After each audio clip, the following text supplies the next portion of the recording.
கடகராசியில் மன வயதில் இருக்கக்கூடியவர்களுக்கு திருமண யோகம் கிடைக்கக்கூடியதாக தை மாதம் இருக்கும். 7ஆம் இடம்னு சொல்லக்கூடிய கலத்திர பாவத்தில் குடும்பாதிபதினு சொல்லக்கூடிய சூரியன் இருக்கிறது. அப்புறம் உங்கள் ராசிக்கு ரொம்ப விசேஷமான யோக பாக்கிய பலன்களை தரக்கூடிய செவ்வாய் உச்சபலத்தோடு இருந்து ராசியை பார்க்கறது. சுக்கிரன் புதன் அங்கே இருக்கிறது, அப்புறம் மாறுறது. அதனால் திருமண விஷயங்கள் கடகராசி என்பவர்களுக்கு தை மாதத்தில் பிரதானமாக இருக்கிறது. முதல்ல இப்போ தான் கல்யாணத்துக்குன்னு நாங்கள் ஜாதகத்தை எடுக்க போகிறோம் அப்படின்னா, கடகராசியில் இருக்கிற பையனோ பொண்ணோ தாராளமாக எடுக்கலாம். ஜாதகம் எடுத்து வரன் பார்த்துட்டே இருக்கும்.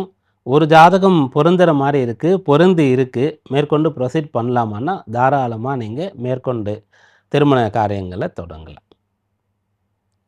திருமணமான தம்பதிகள் இந்த தை மாதத்தில் உங்களுக்கான வேண்டுதல்கள் ஏதாவது இருந்தது அப்படின்னு சொன்னால் அதையெல்லாம் நிறைவேற்றலாம். கோவில் குளங்களுக்கு சென்று வரலாம். மிகச்சிறந்த ஒரு பலன் தரக்கூடியதாக அது அமையும். அப்புறம் திருமணமானவர்கள் தனித்து வெவ்வேறு இடத்துல ஏதோ ஒரு காரணத்தோடு இருந்தால் ஒன்று சேரக்கூடிய யோகமானது கிடைக்கும். இதெல்லாம் திருமண சம்பந்தமான பலன்கள். முதல்ல கல்யாண வயசு கீழே இருக்கக்கூடியவர்கள் இந்த மாதத்தில் என்ன பண்ணுவீங்கன்னா, நல்லா படிப்பீங்க, நல்ல வேலை கிடைக்க பெறுவீங்க.